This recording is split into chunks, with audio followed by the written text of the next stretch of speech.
All right, welcome back here. As you see, it's a good start for the Yeomen, up 21-10 on the Owls of Kenyon. The Lords starting 0 of 10 from three-point land, fellas. So good sign there for Oberlin with a double-digit lead. And let's go back to John for Schooner's lore. Yeah, so the theme for today is historical matchups. So we'll talk about the last six between the Yeomen and the now Kenyon Owls. Looking back last year, it was a sweep for the Yeomen. We had an 82-69 win and a 77-66 win for the Yeomen. In the first matchup, Georgie 22 points and 12 rebounds. And in the second one, Demi had 24 points. So good performances there. In December of 2019, the Yeomen won 77-57 and then also had a second win that year, 78-73, and a little bit of a closer one. In that first matchup, again, Georgie with 23 points. So some could say that he's owned the Owls early in his career.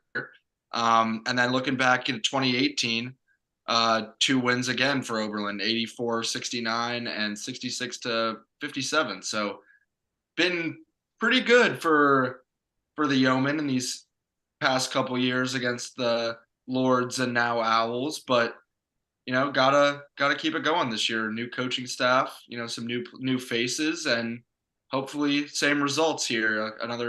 Hopefully getting the first half of another sweep here in 2022-2023.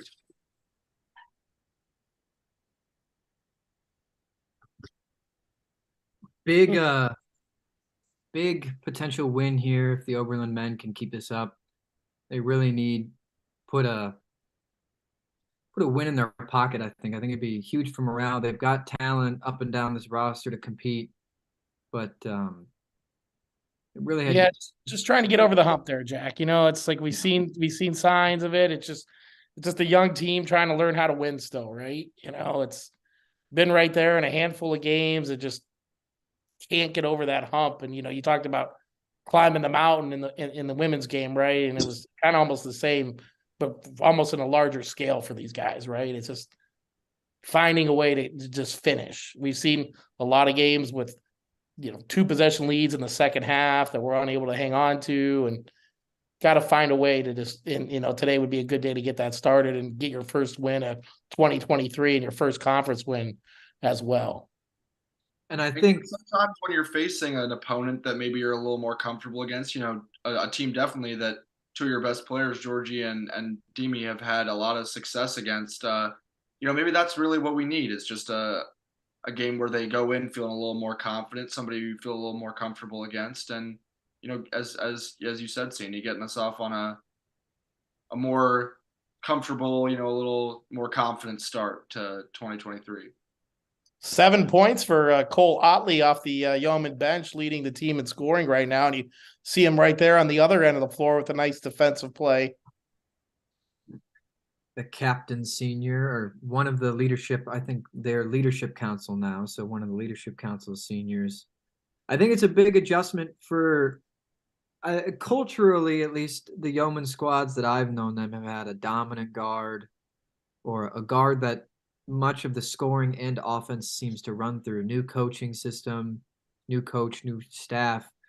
But I think outside of all of that, it's also like a cultural shift to it's your bigs that are scoring. It's your bigs that kind of see a lot of their usage. And it's a whole different type of play style. Yuki is a different type of point guard than I think the Yeomen have seen in at least recent years. So there's some level of institutional knowledge change there that I do think is they're struggling with a little bit.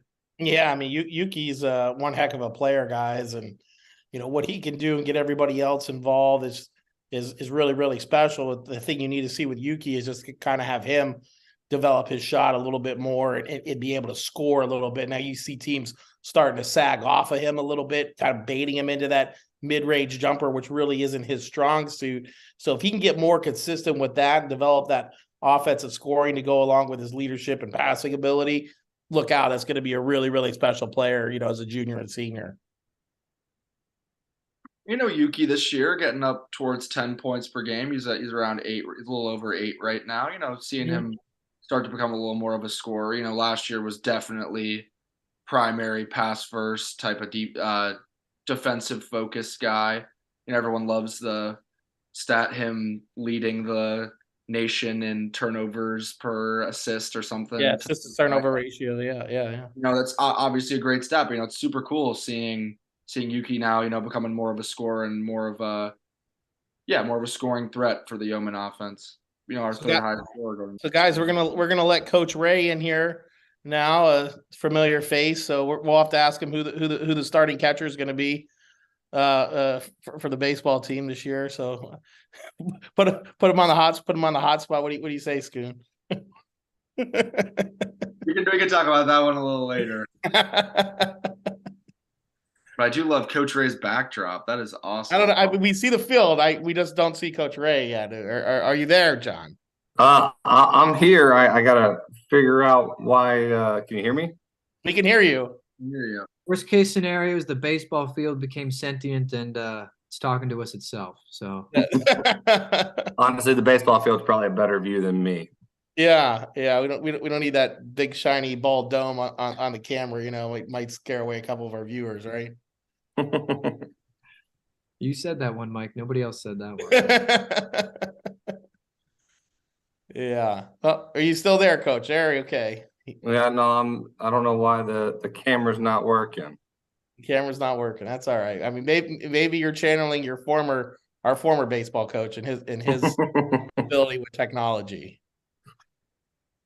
Something along those lines. Well, Coach, thanks for joining us. You got a couple guys here. We have Coach Schooner, we have Jack, and then we have Max. Obviously, two of the guys that play for you. I don't know if you heard me as you came into the room. I asked them. I was going to say who's going to be the starting catcher this year, but maybe we'll save that for another day. That's a job that needs to be won. That's a job that needs to be won. Exactly. They all need to be won. Every single. So talk about the baseball program here, and going to be starting practice next week. And what do you expect going into kind of year 2, but still year 1, sort of, for yourself? Yeah, so we started up on Monday. I know I'm pumped. I know, the guys are pumped to get rolling. Last year was definitely a year that was kind of, getting back into the swing of things from COVID and all of that. And, I know we come back this year with a lot more experience than we had last year. Our guys know what to expect. Our guys knew what they had to work on, and I'm really excited to see what this team can do. Where I'll let you, Mike, figure out the over under on wins and losses. But no, I think everything's going in the direction we want it to, and it starts with what our guys are doing with their work ethic.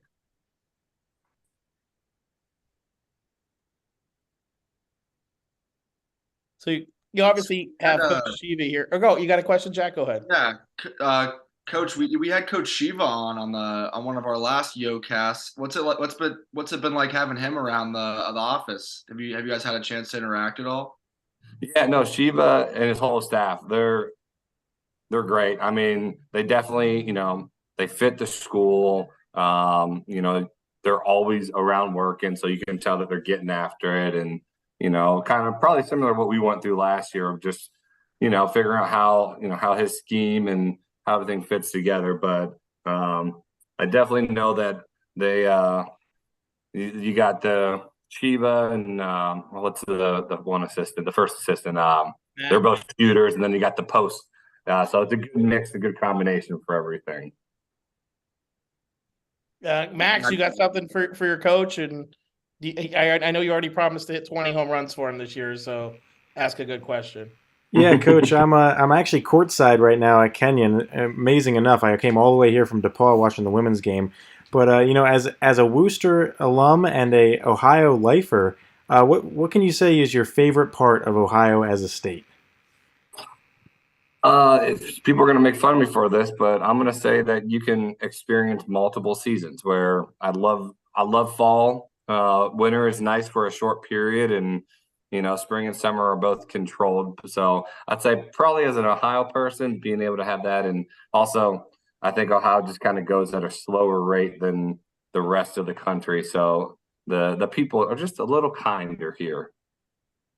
I can't believe you didn't say the Buckeyes, Coach. I'm surprised. You know, I'm all Yeoman. That's right there. OC for life. So then you had no issues with Michigan making the playoffs, and I had issues with Michigan kicking Ohio State's butt. I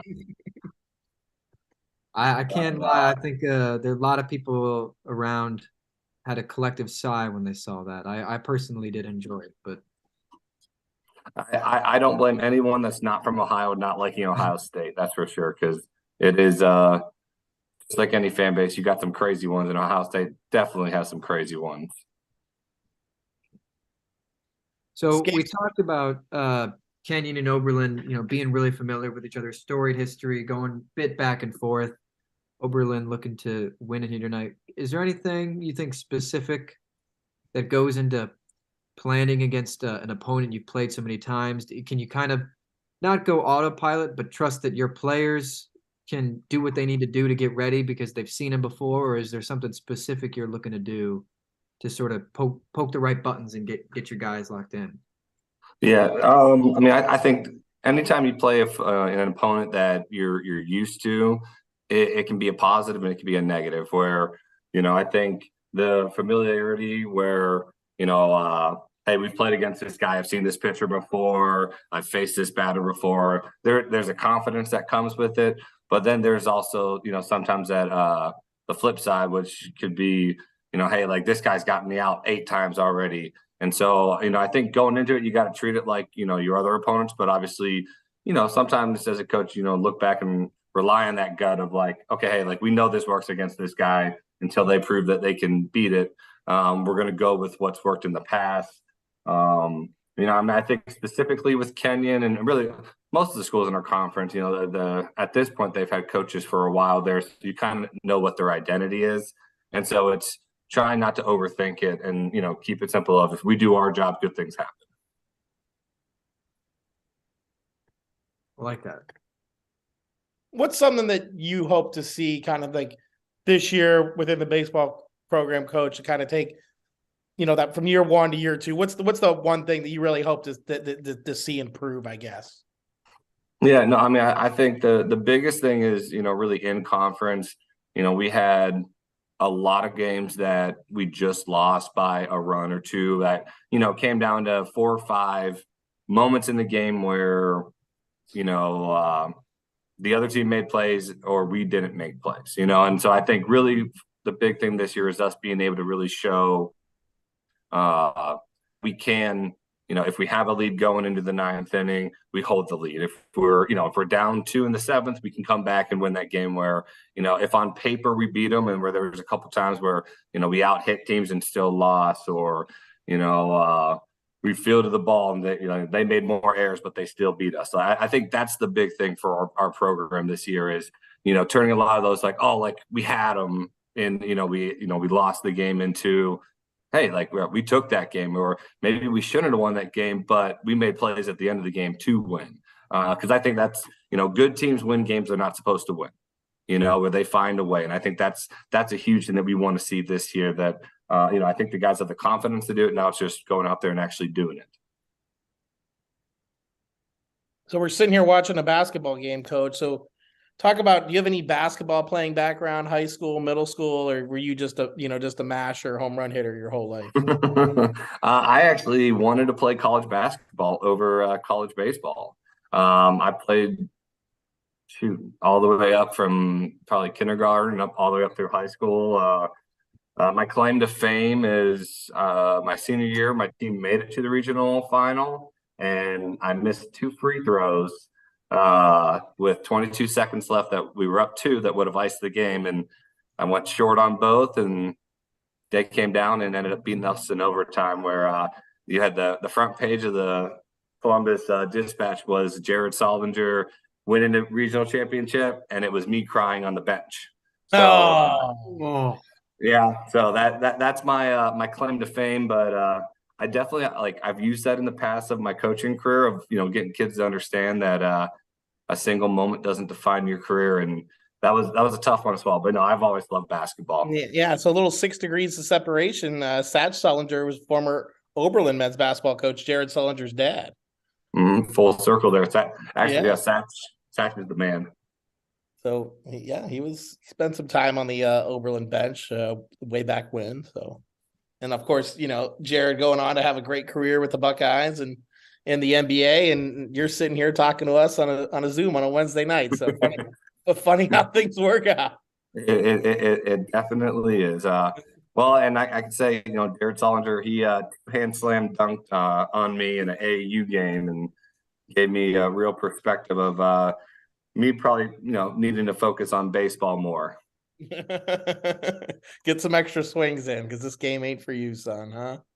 Coach Ray, what was your player comp for a basketball player? Like what type of give me some give me like the scouting report on young. The scouting report for me was pretty simple. I could shoot, but I was a 3-and-D. I was the guy that basically lived on the floor, where usually brought me off the bench, and I was kind A of the Danny brute. Green type, maybe, I think would be a good comparison. Pesky defender, great shooter. I'd say probably a very poor man's version of Draymond Green. Hustle guy. Mm-hmm. Yeah, they brought me in for that stuff, but I do what I can. Well, coach, as we're winding down here at a halftime, so we'll wrap it up. Any good final words of encouragement here for the Yeomen to see if they can finish off this job here in the second half before we let you go? I think the big thing for them is just finish strong and control the game. Yuki's gotta control it. So I think if he's running the offense and keeping things calm, good things are coming, and we'll beat those. I don't know. Are we allowed to call them lords and ladies anymore? Or do we got to call them I out? think the Owls. I think it's the Owls. I made that mistake myself today. Yeah. So no, I think I'm confident they're going to pull this one out for us. All right, let's do it. Hopefully, we bring home the win, and if they don't, now we have you to blame. So, enjoy the rest of the night, Coach. Thanks for hopping on with us, and we'll see you tomorrow. Yep. You guys have a good one. Thank you for having me. Thanks, you, coach. Yep. So 34-26 at the half here, guys. Kenyon kind of hanging around a little bit. It's been back and forth to multiple 2-possession games. So we've seen, like I said, when we first kind of came on here, we've seen Oberlin in this situation before. First half lead and then things kind of go, sideways in the second half. So it's going to be really, really interesting to see how this team comes out of the locker room, ready to go and finish the job here and get this first conference win.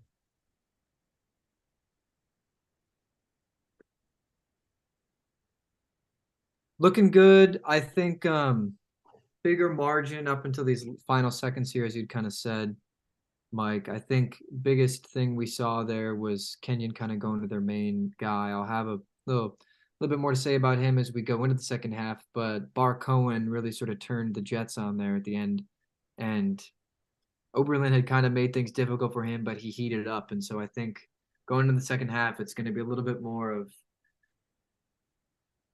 managing a guy who is the leading point scorer. You just handling the star of the team on that side. He's the leading point scorer. He's big on the board. So letting him kind of get into the game changes things in the second half. But I liked what I saw a lot. Yuki controlling is a big part of it. So we'll take a little break here, and then you'll hear from us right before the start of the second half.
Welcome back, everybody. Second half of Kenyon versus Oberlin. Anxiously awaiting the kickoff of that. I thought we'd come into the beginning of the second half with a few players to watch, players who had big first halves looking to have the same in the second half of play. Cole Otley for the Yeomen. Shoulder injury took him down for a good part of this first chunk of the season, so he only averages 2.9 points a game, but he's dangerous from long range and he's a sharp shooter. That's why they have him. That's what he provides off the bench a lot. So he's got 7 points, 75% from the field. Other side of the coin, Oberlin had done a really good point through the majority of the first half on Bar Cohen, but he stepped it up here in the final minutes of the first half, rattled off like 8 like it was nothing. Averages 14 and 7 on the year with 22 blocks, 10 points tonight, 5% from the field, 1 block to his name, so providing some defensive presence. He's heating up. Oberlin going to want to pay attention to him. We've got our sideline reporter, Max, who somehow had covered the women's game in DePaul and is now in Kenyon, ready to go for the second half. I'm wondering, Max, if you can hear us, how'd you get there so fast? Yeah, guys, you can hear me good up there. I worked really hard, to cover both of these games. I had to make sure. So Oberlin actually got hands on a helicopter recently, and that was what was able to get me from Indiana to Kenyon so quickly. So I was flying, hustling down the stairs here, got in just in time. But it was a hard work, and I'm very passionate about what we do. So I'm happy to get on the court side of Kenyon. And I'll tell you what, though, Kenyon's court presence, the fandom that comes out for these Owls games is much better than the DePaul games. They got cheerleaders here. It's going crazy. I'm about to start getting some interviews with fans, maybe some parents, and maybe you can see me here. I'm waving on the camera. I think you might be able to pick me up, but maybe not. Okay, so but I'm very impressed with the Oberlin squad so far. So let's hope that they can keep up and keep on scoring. Max, were you able to? I know you got there, on time, but now that we were just at halftime, were you able to check out the concessions? I actually have not. I was out of breath for a little bit, so I had to go change out of some sweaty clothing. I didn't see anything, but I do think they have hot dogs on sale. Well, you have to let us know. Hopefully you didn't use all of your pocket mayonnaise at DePaul. So, yeah, do you have 2 pieces of pocket mayo, or did you just have 1 and now you're running it light? I never run late. That's light mayo or light on the amount of packets? Both. Never light mayo, never light on mayo. We've seen Chris Allen playing some solid minutes here. I know he was struggling a little bit with a knee soreness injury type beat, but Oberlin quarterback, now basketball star, looking to be a 2-sport athlete, and he's providing what looks like some solid minutes. Nice little drive there by Georgie, fellas, getting to the rim, fake the 3, and he has the ability to do both. We've seen, of course, throughout his career, can hit that long range 3 and also get to the rim when he wants to, and caught himself a bird there and got a nice layup for the Yeomen to push this lead back out to 8.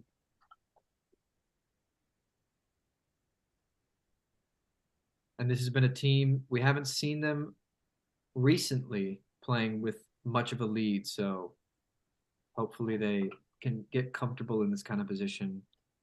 Big thing to playing with the lead is smart decisions. So we see a quick turnover there, but smart decisions, being comfortable late in the shot clock and understanding that good open shots are going to be there if you move the ball well and if you just make the right decision. So it's really got a lot to do with just composure and patience, which I think this team's got the capability to do. They have yet to show it through full 20-minute half, but I think tonight could be the night for them. Another long range miss there for the Owls. Now 1 of 18 from home run range there, fellas. So that's been a good sign for the Yeomen, because had these shots been going down, the scoreboard would be flipped right now. So hopefully they don't end up catching fire from distance here as we move later into this ball game. You see a tip in there to trim this lead all the way back down to 6. So this is where you're going to have to see Oberlin really, really bear down and just continue to do what they do well. Don't panic, just run their offense, settle in. Long way to go. No need to put extra pressure on yourself. Just continue to do what worked in the first half. And, hopefully things will be good when the final horn sounds here in about 17 minutes. They call that one on the ground? That was a shooting foul, my friend. Yeah, it looked like it was. We'll see if Oberlin runs a nice inbound play here. Just quick, easy, popped it out to Georgie. Size mismatch. Post up, Chris. Chris has they switched back. Chris had a big size advantage. Will. Tough shot there, yeah. Probably looking for a better look, wouldn't you say, Jack? Huh? Probably looking for a better shot attempt there from Will. That looked like a forced mid-range shot there that was ill-advised, if you ask me. Leads to a leak out layup on the other end. And a timeout. Yeah. Also, we're not really seeing shot clock. Curious about shot clock situation on that play because we weren't really Yeah, I can't see it on the score bug. So Yeah, all right, it's about time to let in Andrew Fox, class of 13. So I don't know, you guys were probably like little babies when Andrew was balling for the Yeomen. So we're gonna let him in here. And come on now, Mike, give me some credit. I was killing it in 8th grade basketball. Eighth grade hoops 2013. Should have seen me, braces and all, just dunking on everybody. Andrew, can you hear us? I can. Can you hear me? We got you, buddy. Why can't we? There you are. All right. All four How eyes. you doing? All four eyes and all the comb over. Now it's if you don't look like a lawyer, I don't know who does, right? I mean, class of 13, former Yeoman baller. Talk about what you've been up to, man, since graduation. 10 years now. I mean, I don't know if this makes me feel old or should this make you feel old or both. Both. I definitely feel old. Before we get to that, I have to ask, how did you get the Cine cast, the Oberlin version of the Manning cast, with 2 excellent reporters on your side? I feel like you've had an upgrade. Yeah, I know. We got to take advantage here. So we got some guys that know the game a little bit and try to come up with little creative ways to watch the game, from home. I know you've been tuning in a couple times and never miss a Yeoman stream. I try to catch as many as I can. The team's had an interesting year. I think that Coach Shiv's done a nice job, but I think he's got an adjustment period, learning that the NCAC is quite a bit better than the North Atlantic Conference where he came from. But I think maybe they'll get back on track tonight, although if at any point in time Kenyon stops shooting 1 of 20 from 3, we may be in trouble.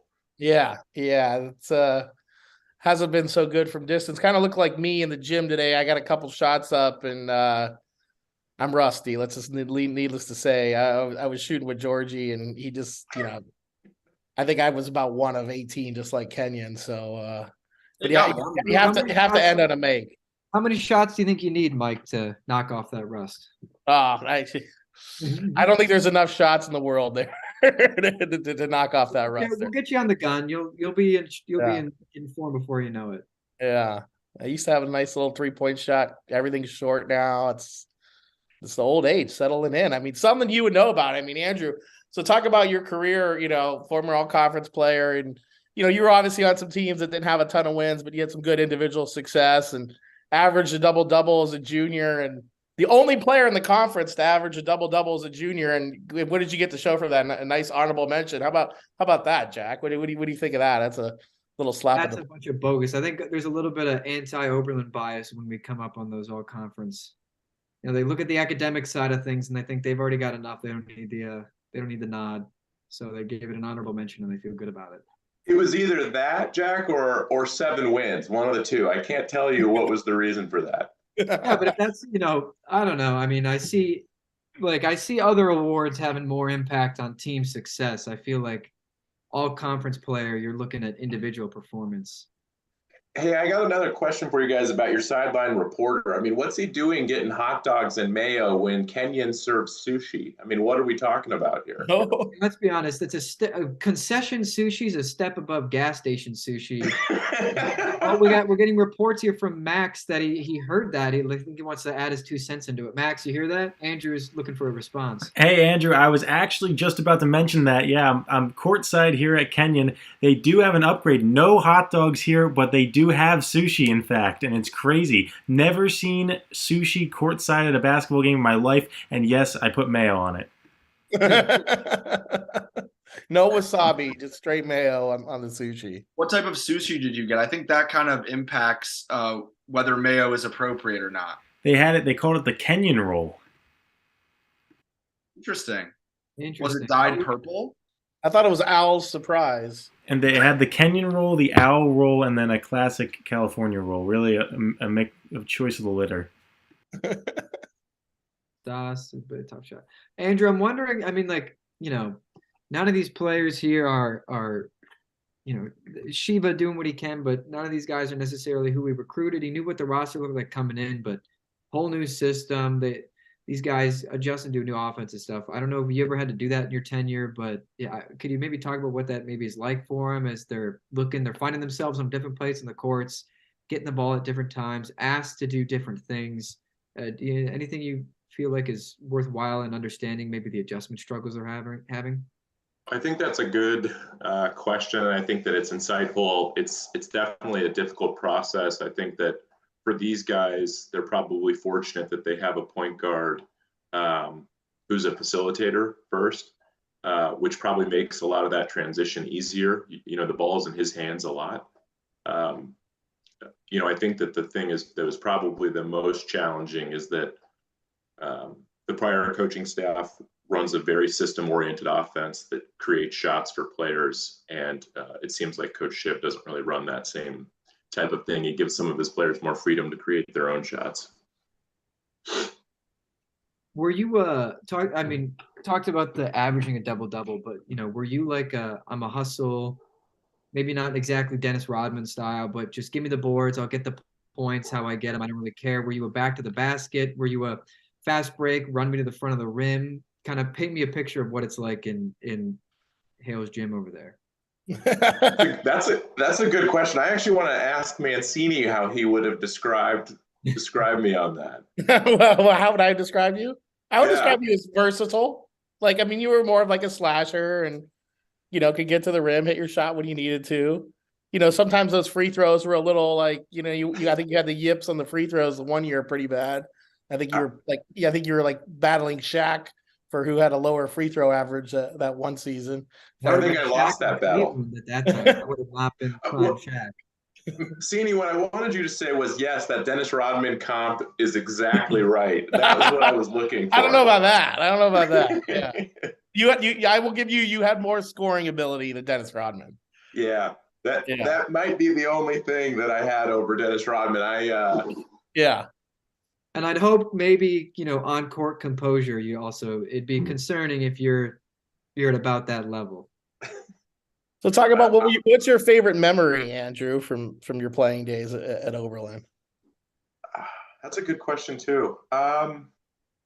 We had some pretty, I would say, either going down to DePaul, I think it was my senior year, that they might have been ranked just barely inside the top 25. And we had scored a late basket with Randy Ollie to win the game. And we're playing pretty well at the time. It was a lot of fun. But I think the best memory, and you guys probably will all agree to this, is just the time you spend with your teammates, like outside of the floor and outside of the sport, just hanging out and stuff. Yeah, you still communication with a lot of the guys then? Yeah, I didn't get a chance, maybe intentionally, to tell them I was going to be on the Sini cast. I was worried that the public chat function would blow up with embarrassing moments from my Oberlin past or something. Yeah. Well, we don't want to get anybody fired tonight. So I was going to say, now that I'm a respectable member of society, I can't be having that on YouTube chat bars. So what my favorite memory of you, Andrew, was when we went to go play Yale, and they literally like doubled and triple teamed you since you were like pretty much the whole offense, and we couldn't really do anything, and you fouled out of the game. I was going to say, it worked. That's the only game in 4 years I didn't score. That's your favorite. That's your favorite memory. I remember when we went to an Ivy League, and you probably had a terrible 40 minutes where it was physical and it sucked. You fouled out and we lost. I was waiting for that. That's my favorite memory. I was waiting for that. Waiting for that one to turn around. No, that was it. Just, That may sum up the whole 4 years right there for you. Yeah, I remember at that game because I was at that game, and like they were like full court pressing us, and I looked over at Coach Cavaco at the time, and who played at Yale for Coach Jones, who was still the coach, and I thought this guy liked you. Like, why are you full court pressing a Division III team up 45 points in the second half? That's a So, mentality. Cini, fun backstory on that. We went into the locker room the day before the game, and they had just got done practicing, and they were giving us a tour of the facility. And we walk into their locker room, and their scout is up on the board.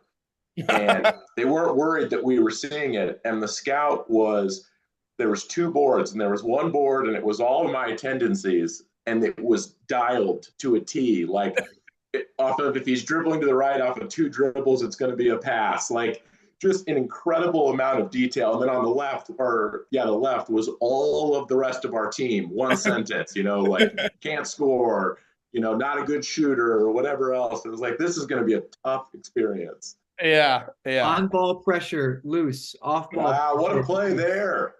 Yeah. Took a charge, Chris Allen. We I don't know if we saw it as well, but we saw Anastasis 33 with a cheeky little inbound off the back of his defender, reverse layups underneath. Very sort of crafty little play. He's a little spark plug out here. He's got a lot of energy. What do you think of I know this is conversations I've had with other people on campus, but it seems like Oberlin sometimes tends to have a couple different reds coming out, but I'm liking these sort of nice crimson with the gold. I'm wondering, Andrew, what do you think about these kits compared to maybe what you guys were rocking back in your time? Our shorts were a lot longer. I was in that era where basketball shorts were almost down to your ankles. And now I look back on it, I have no idea what we were doing. But I think we had a similar shade of red. Yeah, I like this red. Sometimes it gets a little too cardinal for my liking, but this one's good. Nice, like maroon.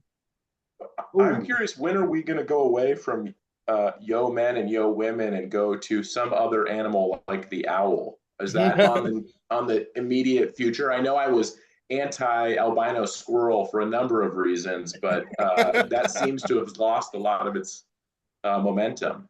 No, it's still hanging. It's still hanging around. It's still hanging around. No charge. Andrew, Well, we've got Yobi now. I don't know if you've had the luxury or the privilege of have the Yobi experience, but I mean, you see those Birkenstocks, you'll buy anything. Andrew, what do you think of the Kenyon logo, the new owl? So, hear me out on this. Is it supposed to be a K and a C? Now I'm looking at it. I don't know. Is it? I don't think so. Is it? Because that's the only way that logo makes sense to me. It's kind of like the Washington State Cougar is a WSU. Yeah. Huh. I don't know.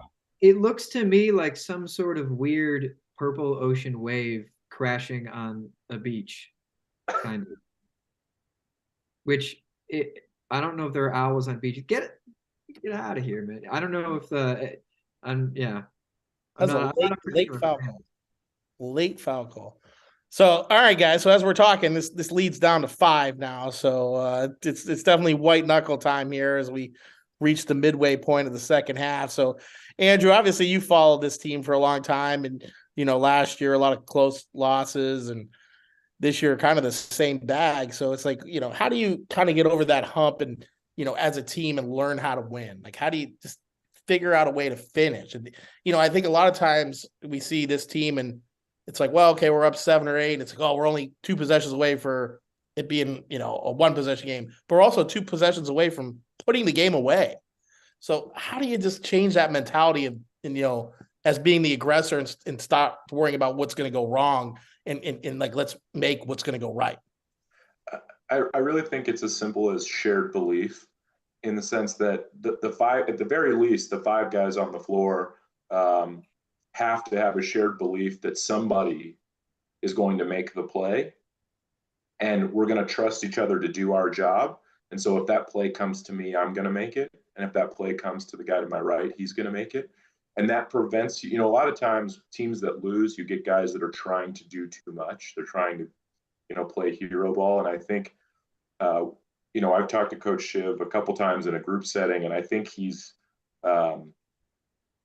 preaching that kind of mentality. And so it may be a situation where it's just, you got to give him time to get his culture in. You got to give him time to get his system in. But you always knew with, when I played, the teams that were really good were Worcester and Owu and Wittenberg. And those guys knew that somebody was going to make the play when it came to them, and they were going to win. They were deep, 5, 6, 7 guys deep. And it didn't matter who it was going to be. Yeah, that's what I think we've seen. And then a lot of times you see with our guys, it's looking around at who's going to make the play, though, right? It's not necessarily like I'm going to make the play. Well, maybe someone else is going to make the play.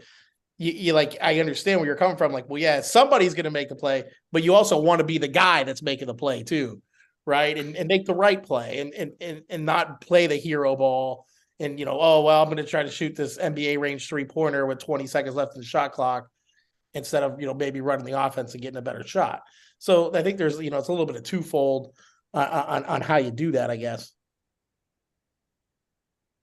And, I think that's right. I would say, though, that most guys, and most of the teams that are successful in this league, which has a long history of success, you don't have guys that are, off the bounce creating, tons of shots for themselves. A lot of it is system offense. A lot of it is, wearing teams down. It's a really physical league.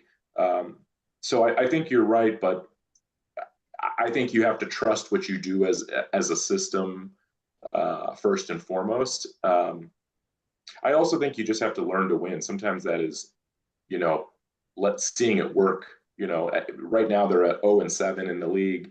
And the schedule doesn't get any easier after playing Kenyon. So if you don't get one now, January in dreary, cold Oberlin may get a little darker and a little colder. Yeah, I mean, I think that's why tonight is so important. You're still looking for that first win of the 2023 first conference win.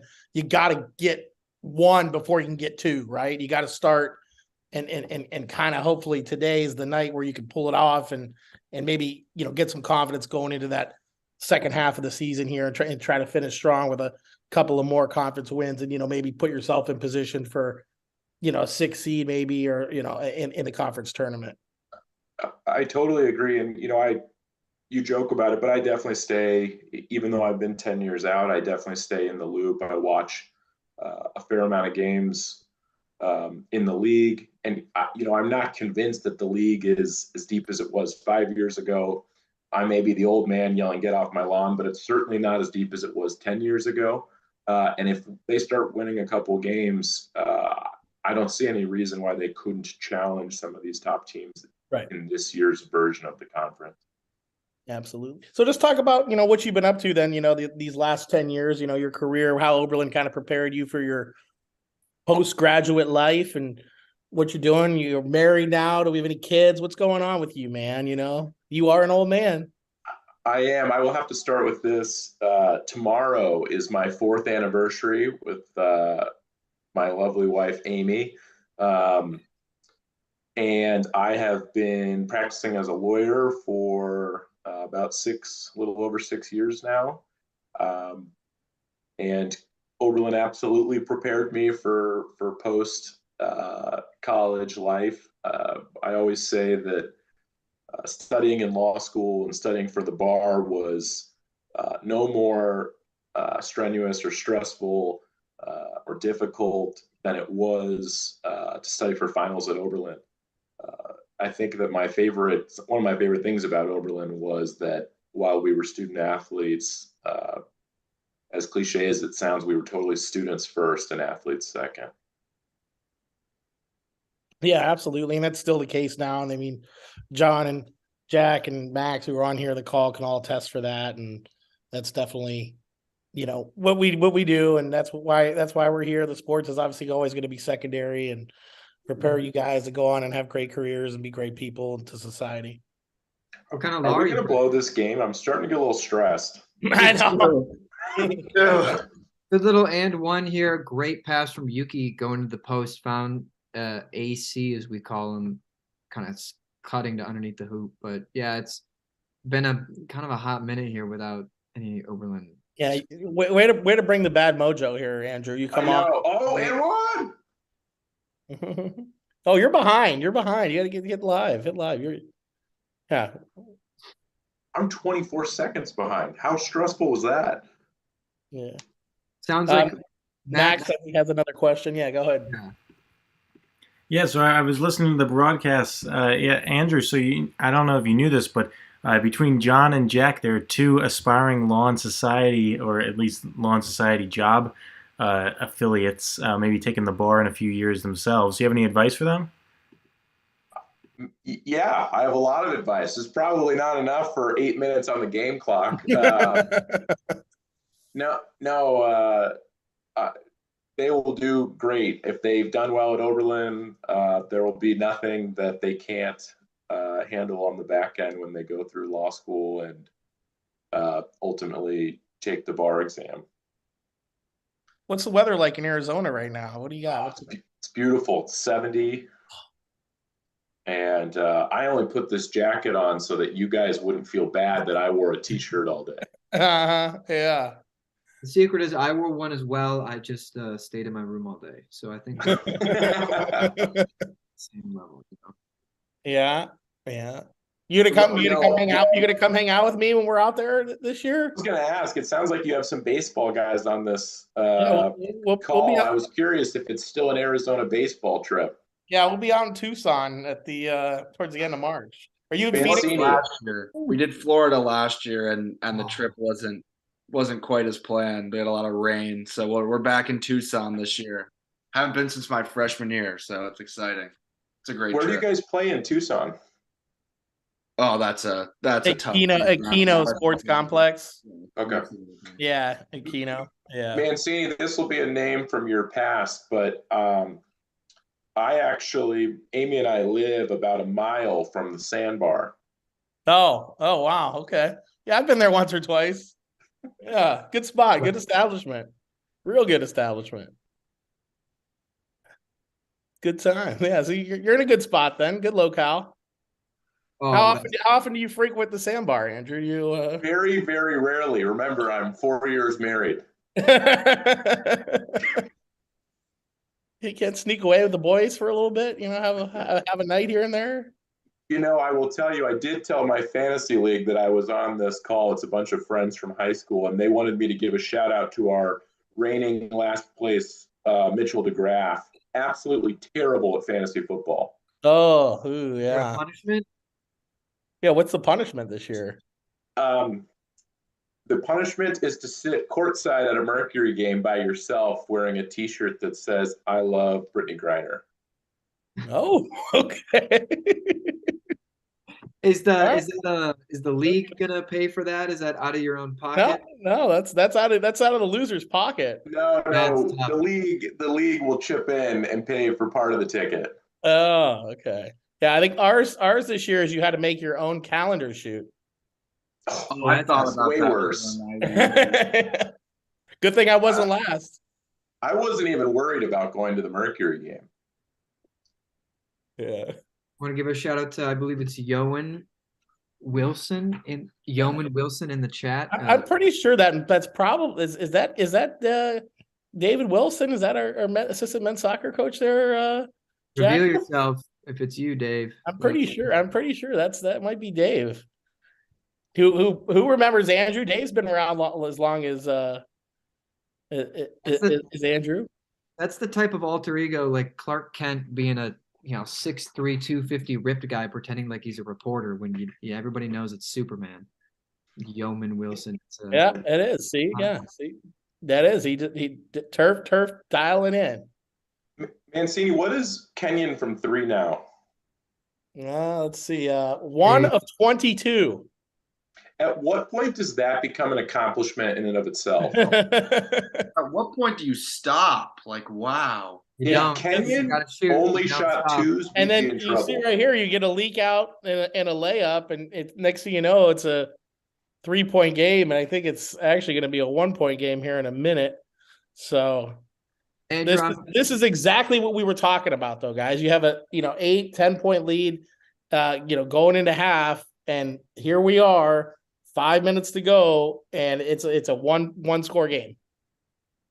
I mean, we're sitting on what 11 points in the entire second half. So I mean, that's just not going to get the job done right now. So need a strong last 5 minutes here to bring this one home, because as we've talked about so many times, this is a must win. I mean, but Andrew, on the flip side of us, Kenyon being 1 of 22, we're not much better at the old 2 of 18. So from distance, it's been a struggle for both sides. Andrew, I'm wondering, I think it's been a whether or not how long it's been scoreless. Oberlin came out. I think they only have like 6 or 8 points at most in this half. I'm wondering, like, as a player, if you're in this moment and you're seeing a dry spell, or you're seeing sort of a little bit of the pressure break through these cracks, when is, like, maybe somebody who's a little bit more of a leader on the team, do you say, give me the ball? And are you trying to draw a foul? I mean, I know drawing a foul is a little bit of a science. It's not exact, but controlling the pace of the game with saying, we're not making our shots, get me in the post, let me go to the line, control the tempo. How much of that are you trying to go after? Or do you just, you let your coach do that? You call him plays? Like, as a player, how involved are you trying to get in that process? I think whoever is the player that kind of is that floor general, and I'm not in the locker room, I'm not in practice, I don't know who that is for them. I would imagine it's probably Yuki. Has to be a conversation of, a free throw line at an out of bounds, is getting, whoever you think has the best matchup. Let's run something to get him a shot. Let's run something, getting him something towards the basket. But that's something that usually starts from the person who's the facilitator. It doesn't end well, at least in my experience, when somebody decides they're going to go create themselves a shot to try and end a drought. At least that wasn't my strong suit, so that wasn't something I did. Yeah, crossover, pull up. That's kind of step back, pull up. Yeah, step back. Need the step back. You need to make the shot more difficult and further. Yeah. And be a little bit off balance. That's key. Yeah, something to look out here too, guys. Kenyon already in the bonus. Oberlin will be in the bonus, I guess, when the next Kenyon fouls. They got as well. So it's going to be free throws from here on out on any foul. And Oberlin doesn't particularly shoot the ball very well at the free throw line this year. So hopefully they can hit these free throws down the stretch if they're going to need them. I think it's, 60-some percent. It's, just 69%. Or no, hold on. That's the wrong sheet I'm looking at. We are definitely not that high. Andrew, did you play halves or quarters? Yeah, 65%. Halves. What do you think of halves? I'm here for the halves. Really? Yeah, I coached after college. I coached high school out in Arizona for 2 years, and we did the quarter thing, and wasn't about it. Although as a player, I suppose now as I've gotten older, maybe I would have liked quarters because it gave me more built-in timeouts or built-in rest. But at the time, I liked being in the rhythm. Because we just came over from the women's game, and there were, I'd say, 6 to 8 more stops just with media timeouts, but also, just the quarters. Fouls, get accumulated a little bit differently that way. But I don't know, it's interesting. It definitely, the game pace is different. We can even feel it on the broadcast. So we're kind of polling people throughout these, seeing what they think. Yeah, and that's it. The men's game is the only game in the world that plays half still. Did you know that, lawyerly, Andrew? Are we not counting soccer? Well, no, I'm saying basketball. Oh, every other level of basketball, international, NBA. Sports. Yeah, it's the only game. Obviously, youth, high school, everything's quarters. The women's game, the only thing in the world that's still 2 halves.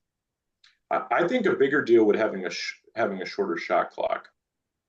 Yeah, to go to the NBA shot clock to 24 instead of 30. Yeah. And when I played, it was 35. Is it 30 now? Yeah, they dropped 30. it. 35 is ridiculous. Sounds like Max. I mean, I can barely hear him through this crowd noise, but it sounds like he's trying to peek through and say something. Max? Yeah, guys, I don't know if you can even hear me at all, but it is electric in Kenyon's field house right now. The crowd is really getting into this one. And I mean, maybe Oberlin's feeling some of the heat right now, but I'm going to have to go. It's getting even too loud, maybe even for the broadcast. Was So that it? 1 point Okay, game, I guess so it's we'll going talk to to you hold on later. for your life. Well, Max letting us know the Kenyon crowd really getting into it. It just both teams just building houses on both ends underneath the hoop here with all these bricks. I mean, poor shooting for both. This feels like one of those old like Butler, like IUPUI like games that was like 41-39.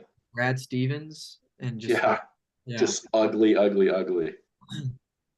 Just doesn't feel like there's any flow really to either offense right now. Like, we've talked about trying to get the ball into the hands of your best players, and it doesn't feel like Georgie's quite gotten in rhythm as there goes the lead, but it just feels we need to get back to something more structured, something more, catered to our best players here if we're gonna, get this win. That's a pretty big lead that we've now seen go away.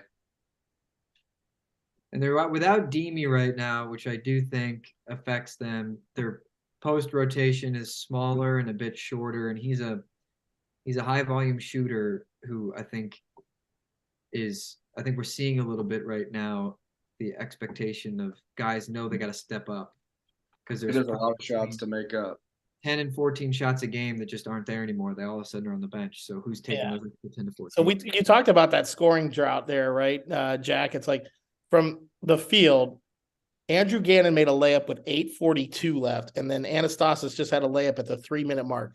That was the over 5 minutes without a field goal for Oberlin. A couple of free throws in there, but that's it. Kenyon had finally made an adjustment, Mancini, where they started going under a lot of this stuff. And Oberlin just hasn't stopped and shot behind it. I mean, if you watch, Kenyon will go under almost anything right now because they just don't feel like Oberlin will beat them over the top. Yeah, makes sense. And that's a really good adjustment by the Kenyon coaching staff. I haven't seen, the same level of adjustment on the offensive end for Oberlin. But I mean, at a certain point, somebody has to make a jump shot.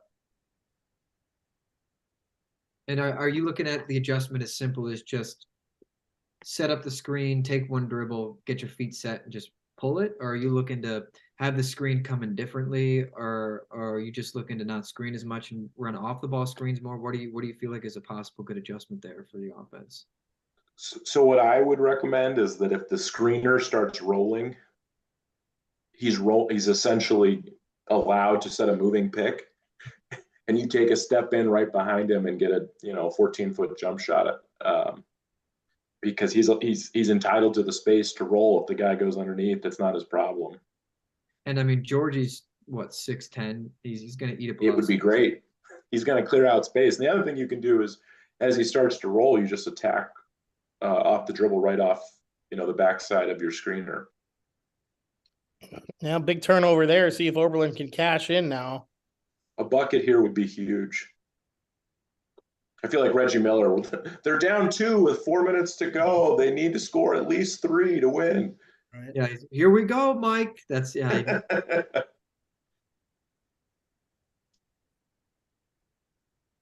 mismatch. Post up, Georgie. See, you got to get him the ball there. No. They running like a 2-3 now? What's going on here? Looked zony there for a second. It's a matchup. So he'll peel off the screen and pick up Georgie. See that? Yeah. Yep. That's I'll tell you right now that is nice tap. Isaiah Cavaco treat. I'm guessing that's something he helped put in there at Kenyon. That's right, because he's just over. Yeah, he's helping out a little bit on a part-time basis down there, but that's a nice play right there. Did you notice that back tap there by AG to keep that ball alive, and then Will was able to pick it up after airballing that 3. So big bucket there for the Yeomen not to come away empty that trip down the floor following the turnover. So back to a 2-possession game. Mancini, let me ask you, how would you have scored that? Would you have scored that rebound for AG, assist for AG? Yes. I don't think that's how you scored it in my day. Because it's an intentional back tap, so he gets the rebound, and you give him the assist for, Oh, I just saw this chat. Merritt or Newgarden? Merritt is certainly the move for me. Not even close.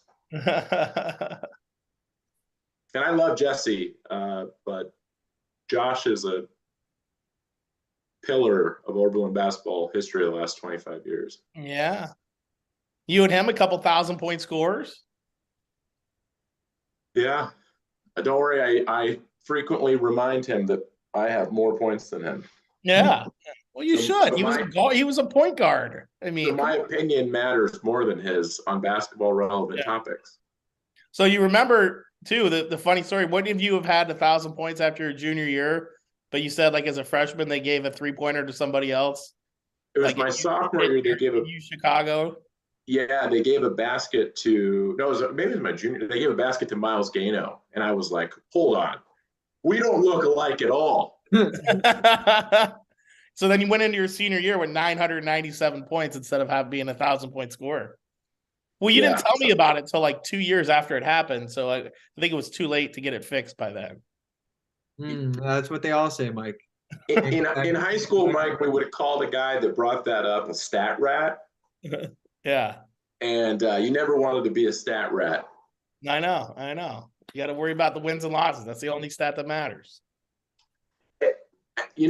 Now that you just said that, I will say maybe my favorite memories is my senior year.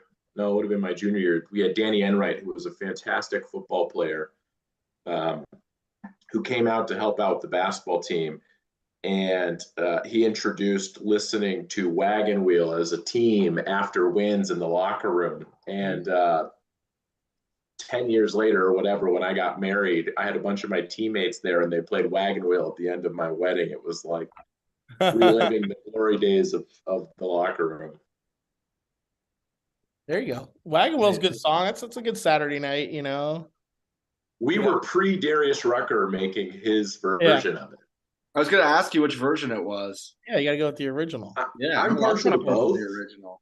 Yeah, I don't know if you guys have hot takes on that, but I'm okay with both. You remember when didn't you had a chance to win the game, but you elected to dump it off to Danny Enright for a game-winning layup? Who was that again? I can't remember who that was against. It was DePaul at home. Yeah. And I had a curl play for a jump shot to win, and the big guy stepped up, and I dumped it to him. And had Danny not got his shot blocked, he probably would have smoked it off the glass, but it got deflected, so it went in. I was gonna say it wasn't the prettiest thing in the world. I think it like hit off the bottom part of the front of the rim. It kind of like rolled up and in. I have the clip somewhere. I don't know if I still I know I've clipped it, but I don't know if I still have it on my computer here. I'm trying to find it. If you have it, well, two things. Number one, if you have it, you will see Trey Levy, the legend, go sprinting around the court 2 full circles and then kiss his girlfriend. An absolute classic moment. And the second thing is that Isaiah Kavako grabbed me after the game and said, "I did not draw up that play for you to pass it." Exactly. Well, it's white knuckle time now, guys, huh? With 16 ticks left. 2-point game. So what's the guy got to do to get invited back to the Cine cast? Like, is there? Well, I mean, if we don't win this game, you're never coming back on again. I mean, this has been. You've definitely been some bad luck. I mean, you brought back like the results from like your playing days right now. This is kind of a lot more rebounds than this. Yeah. Your mojo is not the best right now, but we'll see. I We feel didn't like get to talk about Kenyon's coach wearing a complete muscle tee. Did anybody else see that? he said, yeah, no, they got a Like an 70 absolute, look at it, schmedium. Like a He's total. got a little medium golf polo going. Yeah. I noticed that in the first half. Didn't know if it was appropriate for Cast talk. Oh yeah, we had a lot of banter about the what was it, the Elmira women's basketball coach with his salmon colored shirt a couple weeks ago on the Yocast that John was especially fond of. Dribble 2 right here. So, all right, big rebound. Wow. All right, got to knock him down here. Who we got at the line? Is it AG's going to the line. and a double bonus, so that's where they suffer. Georgie missed that first free throw, wasn't in double bonus yet, so Is Gannon Andrew Gannon just 6 of 8 coming into today at the free throw line, guys. So not a lot of. Whoa, 6 of 8 is very good. but that's career. That's for today. That's for the season so far. He's 2 for 2 today. So hopefully he goes to 4 for 4 here. Make this a 4-point game, and we can sneak out of here with a victory. What do you say? There you go. It's a big first one right there. Does Gannon have any relation to the Allison Gannon basketball player? No. We'll have to get Allison on a women's Yocast. I thought about reaching out to Allison actually. Another good, I think Oberlin have been really proactive with their timeouts in the final 2 minutes. Called one without a minute and a half left after a bucket. Called one here. Talk, make or miss what you want to do. Regardless, don't foul them. They need at least a 3. Let them shoot it. Maybe be in their space to make it feel comfortable, but worst thing to do here is foul somebody. How about a double from Anastasis today, guys? 11 and 11 for Pretty solid. off If the he bench? misses this, do you foul him? That's an interesting idea. I'm kind of pro foul here. I wonder, throw it off the front of the rim and just try to go after it. Just create a scuffle. Kill clock. No, Jack, you got to go up 4. You got to go up 4. You go up 4. But you miss it, you get a high rebound. You give the opportunity for an up the court. You miss it off the front of the rim, either get it yourself or, to Andrew's point, foul. Yeah. Best they can do is make 2 free throws. Yeah, I mean, if they get the rebound, I would foul immediately if they get the rebound. But I throw it off the I'm front. gonna think. I think he makes it, guys. I think it's a moot point. I think he makes it. I'm going off the front of the rim here. I disagree. I'm creating havoc. Are you Hit the front of the rim, all right, and rolled in. Are you Luca level at the throwing it off the rim and right No back foul, to yourself? no Jack? foul. My local YMCA, Oh, I he definitely was trying it. Oh, and he made it too. What a shame. I think or they waved that off. Did they not count that? Oh no, they counted it. Wow, big win. Guys, I'm 1-0 on the Cine cast. That was all my doing. Well, thanks for having me on. Yeah. I appreciate it. It was a good time, guys. Yeah, it was Thank you. great. Thank you. Thanks I for mean, Thanks for joining us.